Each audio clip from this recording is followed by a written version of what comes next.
জীবন যেন বহতা নদীর মতো, চলার পথে কত বাঁক মোহনা শত, আছে আরো দ্বন্দ্ব আলো আধারের, বেছে নিতে হবে তাই পথ আমাদের।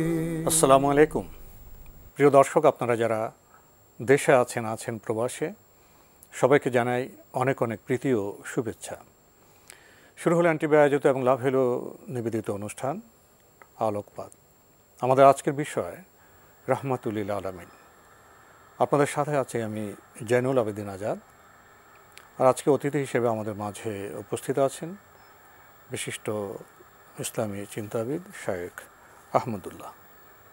আসসালামু আলাইকুম ওয়া রাহমাতুল্লাহি ওয়া বারাকাতুহু। প্রিয় দর্শক, আমরা নবী সাল্লাল্লাহু আলাইহি ওয়াসাল্লামের জীবনের কিছু বিষয় আপনাদের সামনে উপস্থাপনের চেষ্টা করছি। সেই সুবাদে গত পর্বে আমরা খায়বার অভিযান প্রসঙ্গে কিছু কথা বলেছি, তার বিস্তার আমরা ঘটাতে পারিনি। আজকে সে বিষয়ে আমরা জানব আপনার কাছ থেকে। আমরা বিগত পর্বে জিকারাত নিয়ে বিস্তারিত আলোচনা করার পর খায়বার অভিযান এর প্রেক্ষাপট আলোচনা করেছিলাম যে খায়বার অভিযানটি কেন পরিচালনা করতে হলো নবী করিম সাল্লাল্লাহু আলাইহি সাল্লামকে। তো সেখানে 1400 সাহাবী নিয়ে কিভাবে অভিযানটি পরিচালনা করেছেন এবং শেষ পর্যন্ত কোথায় গিয়ে ঠেকলো, পুরো বিষয়টিকে আমরা ইনশাআল্লাহ আলোকপাত আজকে আশা করি করতে পারবো। নবী করিম সাল্লাল্লাহু আলাইহি সাল্লাম 1400 সাহাবীর এই বিশাল দল নিয়ে যখন খায়বারের দিকে রওনা দিলেন মদিনা থেকে, তো সবসময় যেটি হয়ে এসেছে এবারও তার ব্যতিক্রম হয়নি। আব্দুল্লাহ ইবনে উবাই ইবনে সালুল, মুনাফিকদের সর্দার, সে খায়বারে থাকা ইহুদিদের কাছে সংবাদ পাঠিয়ে দিল এবং তাদেরকে উৎসাহ প্রেরণা জোগালো যে তোমরা কোনোভাবে পিছপা হবে না, আমরা তোমাদেরকে সহযোগিতা করব, তোমরা অবশ্যই জিতবে, তোমরা অনেক শক্তিশালী, তোমাদের সংখ্যা অনেক বেশি, এরা ক্ষুদ্র একটি দল মাত্র, তারা কোনোভাবেই তোমাদের সাথে পারবে না। অর্থাৎ এক কথা ইহুদিদেরকে যতভাবে প্রেরণা দেওয়া যায় সেটার কাজ করলো মুনাফিকরা, উৎসাহিত করা যায় সেটা তারা মদিনা থেকে করলো। অর্থাৎ মদিনাতে মুসলিমরা যে কোনো ভালো কাজ করতে যাবে, নামধারী মুসলিমরা অমুসলিমদের সাথে যোগসাজশ করে মুসলিমদেরকে পরাস্ত করার জন্য, দুর্বল করার জন্য, তাদেরকে পরাজিত করার জন্য, তাদেরকে থামিয়ে দেওয়ার জন্য নানামুখী উদ্যোগ সে যুগেও নিয়েছিল, যেমন এই যুগে নেওয়া হচ্ছে সব সমাজেই। মানে ইহুদিদের সাথে সে যুগে যেমন মুনাফিকরা একটা সংযোগ স্থাপন করে চলেছে, আজকেও সেই একই চিত্র মুসলিমদের নাম ধারণ করে মুসলিমদের সমাজ থেকে, মুসলিমদের মধ্যে থেকে, মুসলিমদের স্বার্থ বিরোধী অবস্থানে থেকে তারা তাদের সাথে যোগাযোগ রেখে চলেছে এবং মুসলমানদেরকে কীভাবে থামানো যায় অগ্রযাত্রা রাখে সে চেষ্টা চলছে। একইভাবে যখন চলছিল এখনও চলছে। তো নবী করিম সাল্লাল্লাহু আলাইহি সাল্লাম এসব কিছুকে তোয়াক্কা না করে তিনি আল্লাহর উপরে এতটাই আস্থা এবং ভরসা রাখতেন, তাওয়াক্কুল করতেন। তিনি জানতেন যে আল্লাহ তো কোরআনে ঘোষণা দিয়েছেন, ওয়া আনতুমুল আ'লাউনা ইন কুনতুম মুমিনিন, তোমরা ঈমানদার হয়ে থাকলে তোমরাই বিজয়ী হবে এবং তোমাদের বিজয় সুনিশ্চিত। সেজন্য নবী করিম সাল্লাল্লাহু আলাইহি সাল্লাম সেদিকে এগিয়ে যাচ্ছিলেন। আবার হুদায়বিয়ার সন্ধির সময় তো আল্লাহ তাআলা আয়াত নাজিল করেছেন, এর আগেও আল্লাহ তাআলা আয়াত নাজিল করেছেন যে ওয়াদাকুমুল্লাহু মাগানিমা কাসীরা, আল্লাহ তাআলা তোমাদেরকে অনেকগুলো যুদ্ধলব্ধ সম্পদের ওয়াদা করেছেন। সে অনেকগুলো যুদ্ধলব্ধ সম্পদের একটি হলো এই খায়বারের যে প্রচুর পরিমাণ শস্য ফসল হয় এমন ক্ষেত, আবার অনেকগুলো দুর্গ, এই যে অনেক অ্যাসেট সেখানে আছে, এগুলো মুসলিমরা লাভ করবেন, এগুলোর অধিকার মুসলমানদের হবে, সেই ওয়াদা কিন্তু আল্লাহ তাআলা আগেই করেছেন। তো নবী করিম সাল্লাল্লাহু আলাইহি সাল্লাম এ সকল ষড়যন্ত্র, মুনাফিকদের নানা রকমের আপনার উস্কানিমূলক কাজ, এগুলোকে তিনি পাত্তা দেওয়ার সুযোগ তার ছিল না। এগুলো তার কাছে ছিল অনেকটা প্রশ্নপত্রের মতো, পরীক্ষা হবে, প্রশ্নপত্র আসবে, তিনি জবাব দিতে হবে। ফলাফল তো অনেকটা আগে থেকে ইন্ডিকেট পেয়েছেন আল্লাহর তরফ থেকে, যার কারণে তার আস্থার কোনো ঘাটতি ছিল না, তিনি চলে গেলেন সামনের দিকে। এরপর খায়বারের ইহুদিরা গাতফানের ওই যে যাদেরকে সারা জীবন নবীজির বিরুদ্ধে উস্কে দিত, তাদেরকে অফার দিল যে তোমরা আসো আমাদের সাথে কাঁধে কাঁধ মিলিয়ে যুদ্ধ করো এবং মুহাম্মদ সাল্লাল্লাহু আলাইহি ওয়াসাল্লাম তার বাহিনীকে যদি আমরা উভয় মিলে পরাস্ত করতে পারি তাহলে সেক্ষেত্রে খায়বারে যত ফসল হয় এই ফসলের 50% তোমাদেরকে আমরা দিয়ে দিব। তো গাতফানের জন্য এটা অনেক লোভনীয় অফার ছিল। কিন্তু যেটি হয় আসলে আল্লাহ কোরআনে বলেছেন, ওয়াযালিকা বিআন্নাল্লাহা মাওলাল্লাযীনা আমানু ওয়া আন্নাল কাফিরিনা লা মাওলা লাহুম, এই যে ইমানদারদের শক্তির মূল জায়গাটা কোথায়, অস্ত্রে তারা কম, সংখ্যায় তারা কম, অনেক দিক থেকে তারা পিছিয়ে ছিল তখন, এরপরেও তারা সকল অভিযানে বীরত্বের সাথে অগ্রসর হয়ে গেছে। সাময়িক কোথাও আল্লাহ তাআলার পক্ষ থেকে পরীক্ষার সম্মুখীন হয়েছেন, কিন্তু চূড়ান্ত এবং শেষ হাসিটা ঠিকই হাসতে পেরেছেন। ওহুদের যুদ্ধে অনেকগুলো পরিস্থিতি আমরা দেখেছি। শুরুতে মুসলমানদের প্রচণ্ড রকমের দাপট দেখেছি যুদ্ধের রণাঙ্গনে, এরপরে আবার মুসলমানদের সাময়িক শৃঙ্খলা ভঙ্গের কারণ দেখেছি, হ্যাঁ, শৃঙ্খলা ভঙ্গের কারণে সামান্য একটু স্তিমিত হয়ে যাওয়াও দেখেছি। আবার নবী করিম সাল্লাল্লাহু আলাইহি সাল্লামের নেতৃত্বে সবাই দাঁড়িয়ে যাওয়া এবং তিনি সহ সিনিয়র সাহাবীদের কারোর কোনো ক্ষয়ক্ষতি ছাড়াই আবার মদিনায় ফিরে আসা দেখেছি। অর্থাৎ চূড়ান্তভাবে তাদের কোনো ক্ষতি করতে পারেনি। এই বিষয়গুলোর মূল শক্তির জায়গাটা কোথায়, যে অস্ত্রে তারা এত বেশি না, সংখ্যায় এত বেশি না, চতুর্দিক থেকে শত্রু, এর মূল পাওয়ারটা কোথায়? মূল পাওয়ারের জায়গাটা হলো যে আয়াতটা পড়লাম, আল্লাহ বলেছেন যালিকা বিআন্নাল্লাহা মাওলাল্লাযীনা আমানু, কারণ ইমানদারদের মাওলা এবং অভিভাবক স্বয়ং আল্লাহ সুবহানাহু ওয়া তাআলা। তিনি সব কিছু নিয়ন্ত্রণ করছেন, দেখছেন। শুধু ইমানদার তার পরীক্ষায় উত্তীর্ণ হওয়ার পালা, তার শুধুমাত্র প্রতিটা পদক্ষেপ আল্লাহর নির্দেশ অনুপাতে ফেলানো, আল্লাহর প্রতি আস্থাটা পরিপূর্ণ রাখা, এটাই তো তার জন্য চ্যালেঞ্জের বিষয়। এটা যদি তিনি করতে পারেন তো আল্লাহ তাআলার সাহায্য তার জন্য আসবেই। আনতুমুল আ'লাউনা ইন কুনতুম মুমিনিন। সেই ঈমান নবী সাল্লাল্লাহু আলাইহি সাল্লাম এবং তার সাহাবীদের মধ্যে এতটা ছিল যে তারা জানতেন এই সব কিছু একসময় থেমে যাবে। ঠিকই থেমে গিয়েছিল। আমার তো মনে হয় যে এখনও আমাদের এই নবী সাল্লাল্লাহু আলাইহি সাল্লামের সিরাতকে পুনর্পাঠ করে সেখান থেকে যে আলোটা আমাদের নেওয়া উচিত, যে আমরাও তো এখনও যদি সেরকম তাদের মতো ঈমান, আল্লাহর প্রতি আস্থা, ভরসা এবং সঠিকভাবে পদক্ষেপ করা এবং বৈষয়িক বিষয়গুলোকে খুব বড় করে না দেখে আল্লাহ রাব্বুল আলামিনের সাহায্যটাকে বড় করে যদি দেখে আমরা এগোতে পারি, পরীক্ষাটাকে বড় করে দেখে যদি আমরা এগোতে পারি এবং পরীক্ষায় উত্তীর্ণ হওয়ার যদি আমাদের সেরকম মনোবৃত্তি থাকে, সেরকম প্রচেষ্টা থাকে, আমার তো মনে হয় যে এখনও আল্লাহ তাআলার সেই সাহায্য আমাদের প্রতি আসবে। ইতিহাসের আরেকটা পার্ট আমরা নিতে পারি, মদিনায় তো রাসূল সাল্লাল্লাহু আলাইহি ওয়াসাল্লাম মুহাজির, অভিবাসী। এখন যেমন আমরা দেখছি কোথাও যুদ্ধ হলে, যেমন আমরা আগে দেখেছি সিরিয়ার যারা উদ্বাস্তু, এখন দেখছি আমরা ইউক্রেনের উদ্বাস্তু, যারা উদ্বাস্তু হিসেবে যান তাদের সাহায্য চান। কিন্তু নবী ইসলাম যখন উদ্বাস্তু হয়ে গেলেন মদিনায়, সেখানে তিনি তো সেখানকার মদিনার নিরাপত্তা নিশ্চিত করার পরিবেশ যেটা চাচ্ছিল, সেখানে তারা চাচ্ছিল আমান, চাচ্ছিল শান্তি, চাচ্ছিল দুর্গের শহর ছিল মদিনা, সেখানে শান্তি চাচ্ছিল এবং সবচেয়ে বড় যেটা জাস্টিস, নিরঙ্কুশ যেটা ন্যায় চাচ্ছে, তিনটা পেলেন। তো এখনো যদি মুসলিম তো আসলে কোনো সম্প্রদায় নয়, মুসলিম হলো আল্লাহর বান্দা যারা, এবং তারা তো রাহমাতুল লিল আলামিন নবী সাল্লাল্লাহু আলাইহি ওয়াসাল্লামের তারা উম্মত হবে, তারা তো পৃথিবীতে রহমদিল হবে। তো তারা তো কোনো আগ্রাসন চালাবে না। তারা যে আগ্রাসন চালানো হচ্ছে, যে ভুল সভ্যতা, সেই সভ্যতার প্রতিবাদ করবে, তারা ন্যায়ের প্রতিষ্ঠা, অন্যায়ের প্রতিরোধ করবে। যদি এই বাণীটা, আহ্বানটা যদি বিশ্বময় ছড়িয়ে দেওয়া যায়, তাহলে আমার তো মনে হয় উত্তর, দক্ষিণ, পূর্ব, পশ্চিম, ধর্ম, বর্ণ নির্বিশেষে, যেমন আপনার মদিনায় নবী সাল্লামের পেছনে সবাই দাঁড়িয়েছিল, তিনি সংখ্যালঘু ছিলেন, উদ্বাস্তু ছিলেন, তারপরও তার নেতৃত্বকে মেনে নিয়েছে। বর্তমান সময়ে যদি মুসলমানরা কোনো সাম্প্রদায়িক চেতনায় উদ্বুদ্ধ না হয়ে তারা আল্লাহর বান্দা হিসেবে, রাসূলের উম্মত হিসেবে তারা যদি পৃথিবীতে শান্তি প্রতিষ্ঠার যে দায়িত্ব কোরআনে বর্ণিত হয়েছে সেভাবে এগিয়ে আসে, তাহলে আমার ধর্ম, বর্ণ নির্বিশেষে মুসলিম মানুষ তাদের কাতারে দাঁড়াবে। আমরা তো সেটাই দেখেছি মদিনাতে নবী করিম সাল্লাল্লাহু আলাইহি সাল্লামের পাশে কিন্তু অমুসলিমরা অনেকেই এসে দাঁড়িয়েছে। তো মুসলিম তো সংখ্যালঘু ছিল। এবং এটি খুব গুরুত্বপূর্ণ পয়েন্ট যে তিনি হিসাবে, তিনি এখানকার উদ্বাস্তু হিসাবে এসেছেন, শরণার্থী হিসাবে এসেছেন, বা এখানে তিনি আশ্রয়ের জন্য এসেছেন, বোঝা সরিয়েছেন। উদ্বাস্তু হয়ে আসলে সাধারণত যেটি হয়, যে হয় বোঝা হয়, আর না হলে শক্তি হলে তখন দখল করে বসে।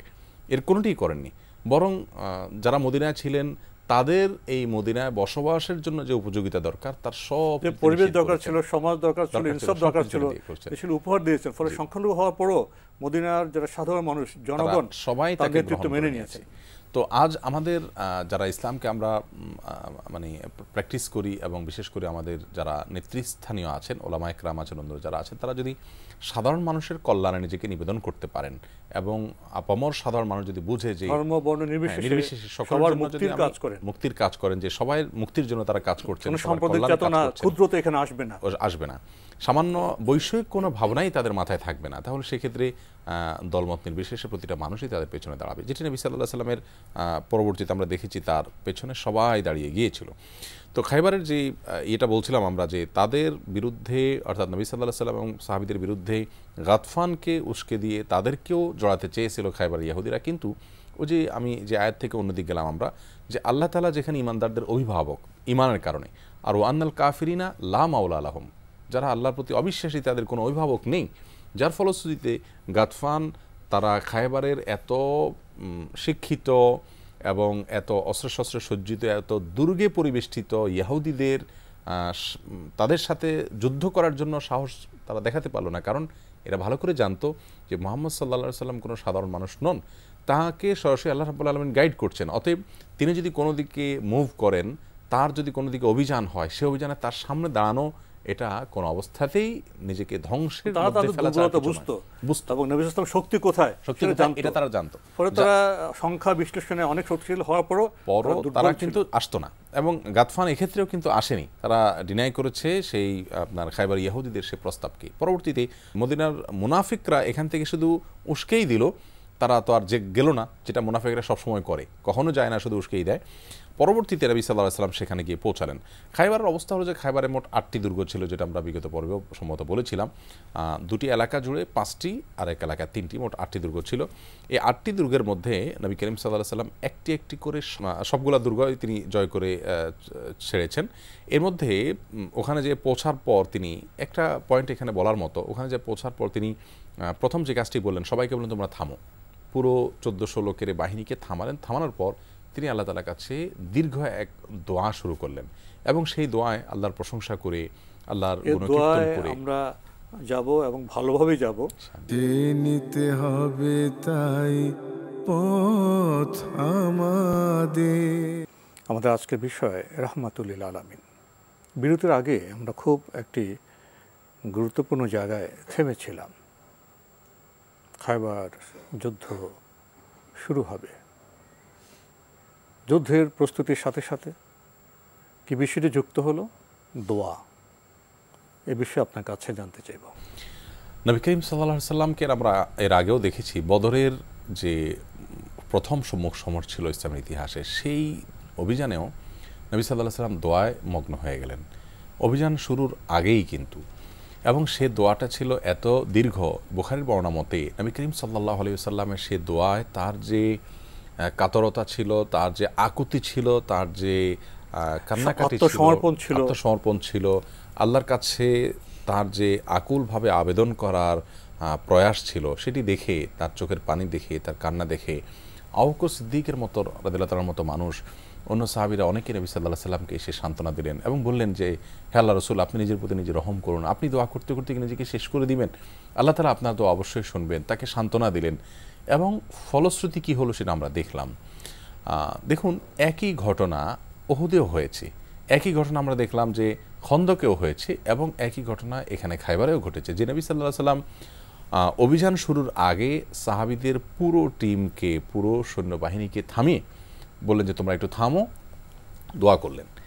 এই দোয়াটা ইমানদারের শক্তির একটা বিরাট বড় জায়গা, যে ইমানদার আল্লাহর কাছে আগে মূল জায়গা, আসল জায়গা, একটি জায়গা না, ঠিক বলেছেন, এটাই মূল জায়গা, যে সে আল্লাহর কাছে আবেদন জমা দিয়ে তারপর সে যাবে সামনে, যে আমি আবেদন জমা দিলাম, আল্লাহ আমি যেন এই অভিযানে জিততে পারি, আমি যেন সত্যকে প্রতিষ্ঠিত করতে পারি, আমি যেন যে উদ্দেশ্যে আছে সে উদ্দেশ্যে সফল হই, আমি যেন অন্যায়কে দমন করতে পারি, তুমি আমাকে শক্তি সামর্থ্য দাও। এই দোয়ার কারণে তো প্রকৃতিও যুদ্ধে যুক্ত হয়ে যায়, ঝড় হয়, সবকিছুই তখন সমান্তরালভাবে আল্লাহর বাহিনী হয়ে তখন তাদের সাথে যুক্ত হয়ে যায়, ঠিক যেমনটি নবী সাল্লাল্লাহু আলাইহি ওয়াসাল্লামের জীবনে হয়েছে।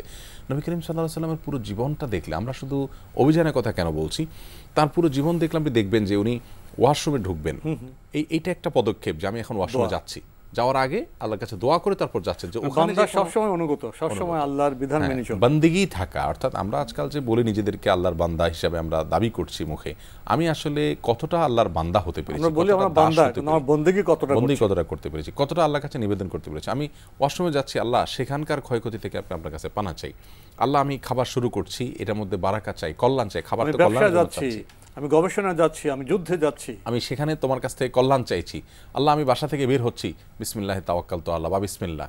এই অভিযানের শুরুতে আল্লাহ তাআলার কাছে দোয়া করেছেন। সেই দোয়ার যে সৌন্দর্য ছিল, সেই দোয়ার যে ব্যাপকতা ছিল, আল্লাহর কাছে নিজেকে সমর্পণ করে এরপরে নিবেদন করা ছিল, আল্লাহ তোমার দিন যাতে বিজয়ী থাকে, সত্য যেন প্রতিষ্ঠিত থাকে, অন্যায় যেন অবদমিত হয়, সেজন্য তুমি আমাকে সাহায্য করো, আমাদেরকে সাহায্য করো। আল্লাহ রাব্বুল আলামিনের কাছে নিবেদন করে তারপর সামনে অগ্রসর হলেন। দেখুন, যুদ্ধ তো অনেক বড় ব্যাপার। নবী সাল্লাল্লাহু আলাইহি ওয়াসাল্লাম বলেছেন, তোমার পায়ের জুতোর ফিতাটাও যদি ছিঁড়ে যায়, সেটার জন্য তুমি আল্লাহর কাছে দোয়া করো যে আল্লাহ এটাও আমার জন্য একটা বিপদ, এই মুহূর্তে ফিতাটা ছিঁড়ে গেল, জুতাটা ছিঁড়ে গেল, আল্লাহ আপনি আমার জন্য এই বিপদটা সহজ করে দিন। ইয়াকা না'বুদু ওয়া ইয়াকা ইয়াকা নাস্তাঈন, আপনারই ইবাদত করছি আল্লাহ। এই যে আমি এখানেও আপনার কাছে আপনার কথা স্মরণ হচ্ছে, জিকির, আল্লাহর স্মরণ সর্বমুহূর্তে হচ্ছে। তো সার্বিকভাবে সামগ্রিকভাবে দোয়া যেন আমাদের জীবনে আসে, সেই শিক্ষাটা খায়বার অভিযানের শুরুতে রণাঙ্গনে যাওয়ার আগ মুহূর্তে প্রতিটা ক্ষেত্রে, শুধু এখানে নয়, নবী সাল্লাল্লাহু আলাইহি ওয়াসাল্লামের কাছে দোয়া করেছেন। এরপর তিনি সামনে অগ্রসর হচ্ছিলেন, রাত্রে সেখানে অবস্থান করলেন, সকালে তিনি সেখানে অভিযান পরিচালনা করবেন। গিয়ে বললেন আল্লাহু আকবার খারিবাত খায়বার, কয়েকবার বললেন এটি। ইন্না ইদা নাযালনা বিসাহাতিন ফাসা সাবাহুল মুনজারিন, এই আয়াতটি তিনি পাঠ করলেন। অর্থাৎ আমরা যখন কোনো পরিবেশ সৃষ্টি হলো, যে দেখুন সাহসিকতা, দেখুন আল্লাহু আকবার খারিবাত খায়বার, হ্যাঁ আল্লাহ মহান এবং খায়বারের পতন ঘটে গেছে। এখন অভিযান শুরু হয়নি, কিন্তু আত্মবিশ্বাস, হ্যাঁ আত্মবিশ্বাস কি, যে খায়বারের পতন ঘটে গেছে, খায়বারের পতন ঘটে গেছে, খায়বারের পতন হয়েছে। তিনবার তিনি বলে এরপরে বলেছেন ইন্না ইদা নাযালনা বিসাহা, আমরা যখন কোনো এলাকায় যাই, ফাসা সাবাহুল মুনজারিন, আমাদেরকে যারা অভিযান চালাতে বাধ্য করে, অতিষ্ঠ করতে করতে করতে আমাদেরকে যারা, আমরা আগ্রাসী নই, আমাদের বাধ্য করেছে আগ্রাসী শক্তি, যখন পায়ে পায়ে পাড়া দিয়ে ঝগড়া করতে করতে এই পর্যায়ে নিয়ে আসে কেউ, তাদের পরিণতি ভালো হয় না। এই বার্তা দিয়ে কোরআন কারীমে আয়াত পাঠ করে নবী সাল্লাল্লাহু আলাইহি ওয়াসাল্লাম অভিযান পরিচালনার কাজ শুরু করলেন। রাতে তিনি বললেন যে আগামীকাল ভোরে আমি এই অভিযানের, পুরো যুদ্ধের খায়বার অভিযানের পতাকা এমন একটা লোকের হাতে দিতে চাই যাকে আল্লাহ ভালোবাসেন এবং আল্লাহ রাসূল ভালোবাসেন। সব সাহাবায়ে কেরাম অধীর আগ্রহে অপেক্ষা করলেন, কে সে ব্যক্তি যাকে আল্লাহ এবং আল্লাহ রাসূল সাল্লাল্লাহু আলাইহি ওয়াসাল্লাম ভালোবাসেন, তার হাতে পতাকা উঠবে। সবাই আকাঙ্ক্ষা লালন করছিলেন খুব স্বাভাবিকভাবেই, যে আমাকে যদি দেয়া হতো, হয়তো আমাকে দেয়া হতো। নবী সাল্লাল্লাহু আলাইহি ওয়াসাল্লাম সকালে ফজরের পরে ডাক দিলেন, আলী কোথায়? সবাই আলী রাদিয়াল্লাহু আনহুকে খুঁজতে লাগলেন, এবং লোকেরা বললেন যে ইয়া রাসূলুল্লাহ, আলীর চোখের সমস্যা দেখা দিয়েছে, চোখে অসুস্থতার কারণে তিনি কিছুটা কাতর হয়ে আছেন, হয়তো রেস্টে আছেন। তিনি বললেন ডাকো তাকে। ডেকে আনা হলো। আনার পর নবী করিম সাল্লাল্লাহু আলাইহি সাল্লাম আলী রাদিয়াল্লাহু তাআলা আনহুকে কাছে এনে তার চোখে ফু দিলেন এবং সামান্য একটু থুথু লাগিয়ে দিলেন। দিয়ে তিনি আল্লাহর কাছে দোয়া করলেন, আল্লাহ আপনি তাকে শেফা দান করেন।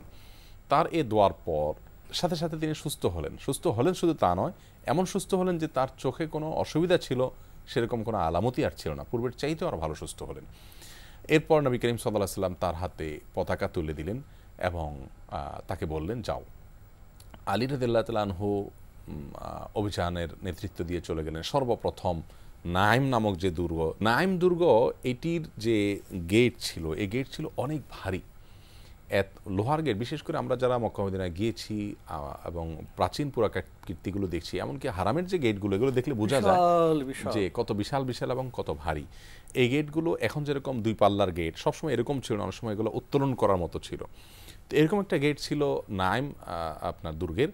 সেই গেটটা খোলার একটা ব্যাপার সবসময় ইতিহাসে ভারী ছিল। জি, এটার একটা পয়েন্ট, ভালো পয়েন্ট, যে দুর্গের গেট মানে সেটা ভিন্ন কিছু, সাধারণ গেট নয়, দুর্গ তো প্রতিরক্ষা।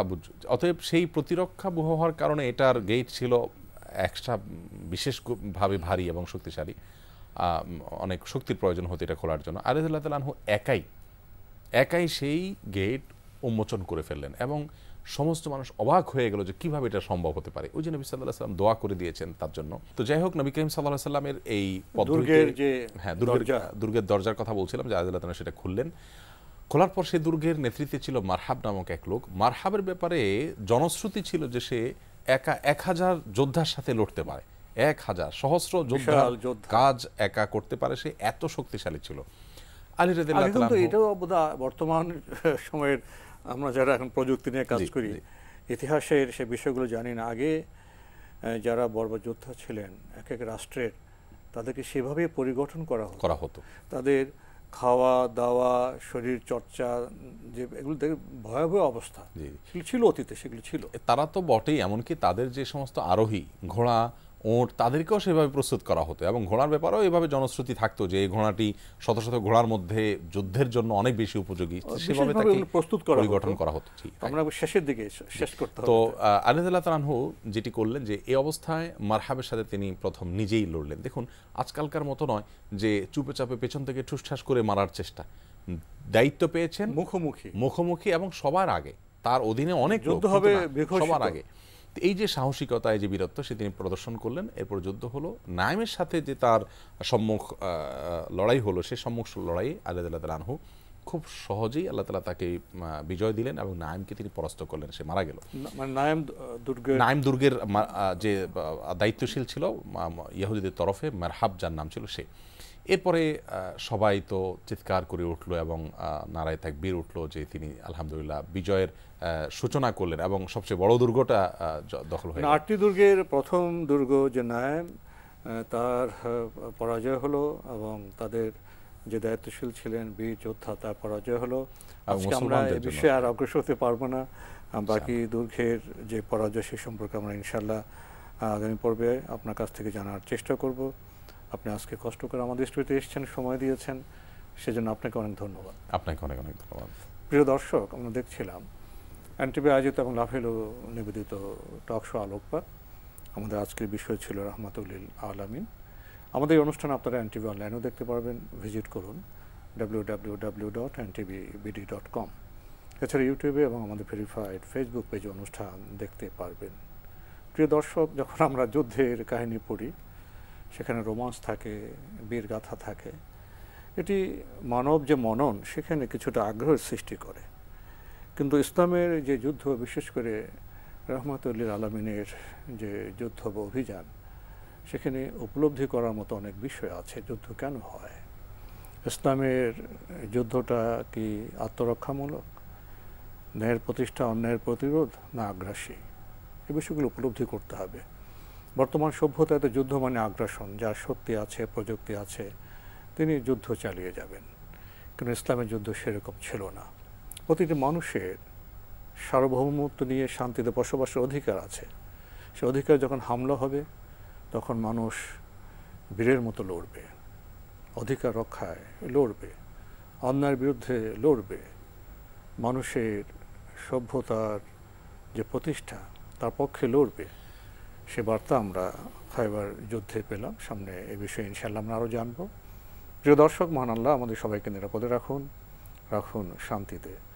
আসসালামু আলাইকুম। চলার পথে কত বাঁক মোহনা শত, আছে আরো দ্বন্দ্ব